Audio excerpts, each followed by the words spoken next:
Everyone, तो आज हम आपको खिले खिले साबूदाने की खिचड़ी बनाना बताएंगे। क्यों खिले खिले की बात कर रहे हैं? क्योंकि हम क्या होता है ना, कभी कभी जब बनाते हैं तो बहुत बड़ा वो गीला हो जाता है और इस तरह से बहुत ज़्यादा ऑयल भी वो एब्जॉर्ब करता है। और ये वाला जो साबूदाना है ना, मैंने रात में, आपको बिलीव नहीं होगा, ये रात का भिगाया हुआ है। ये भिगाया हुआ कम, धुला हुआ ज़्यादा है। तो पहले तो यही सीक्रेट है, आप इसको रात में ही धुल के रख दीजिए कवर करके, ठीक है।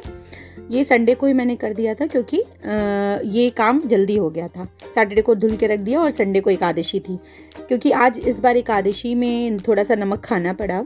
एकादशी और ऑल्सो क्योंकि मंडे भी साथ में पड़ गया था। तो यहाँ पे मैंने फटाफट से आलू, टमाटर और थोड़ा सा ज़ीरा, मिर्चा, ये सारी चीज़ें तड़के देके और दे दिया मैंने। आपको डालना हो तो रिफाइंड भी डाल सकते हैं, रिफाइंड या फिर देसी घी। तो यहाँ पे ये मैंने चीज़ें डाल दी। आलू जब पक गया, साथ साथ में चाय भी चढ़ा दी। और आलू जब पक गया तो उसमें ये देखिए साबूदाना कितना ज़्यादा प्यारा लग रहा है, मोती की तरह अलग अलग लग रहा है। अब देखिए मेरे हाथ में बिल्कुल ये चिपक नहीं रहा है, ऐसा लग रहा है कि इसको बिल्कुल मोतियों का हम साबूदाना बना रहे हैं। तो यहाँ पे ये मोती की जरा सा ही दिख रहे हैं, ये चिपकेंगे नहीं। और साथ ही में हरी धनिया भी डाल दिया। और इस तरह से जब एक दो बार आप ऐसा बनाएंगे ना, आपको खुद भी रियलाइज़ होगा कि साबूदाना भिगाने से ज़्यादा धुलना सही है। और क्योंकि अगर आप वर्किंग हैं और अगर आपका स्कूल भी है, इस बार हम लोगों का संडे को तो एकादशी पड़ी थी, लेकिन इस बार हम लोगों की ट्रेनिंग थी तो हम लोगों को स्कूल जाना ही था। संडे भी इस बार वर्किंग डे था। अब वर्किंग मदर के लिए अगर वो ना भिगाएं तो भी टेंशन है, क्योंकि वो पकता नहीं है। तो उसके लिए क्या करें, रात में ही धुल के रख दें।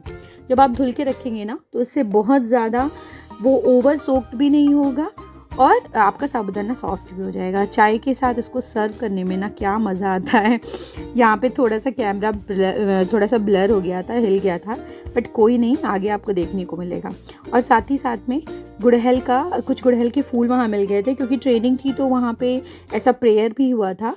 तो प्रेयर के बाद जो फूल बच गए थे वो फूल हम लेके आ गए। उसको भी भिंगा के रख दिया था मैंने।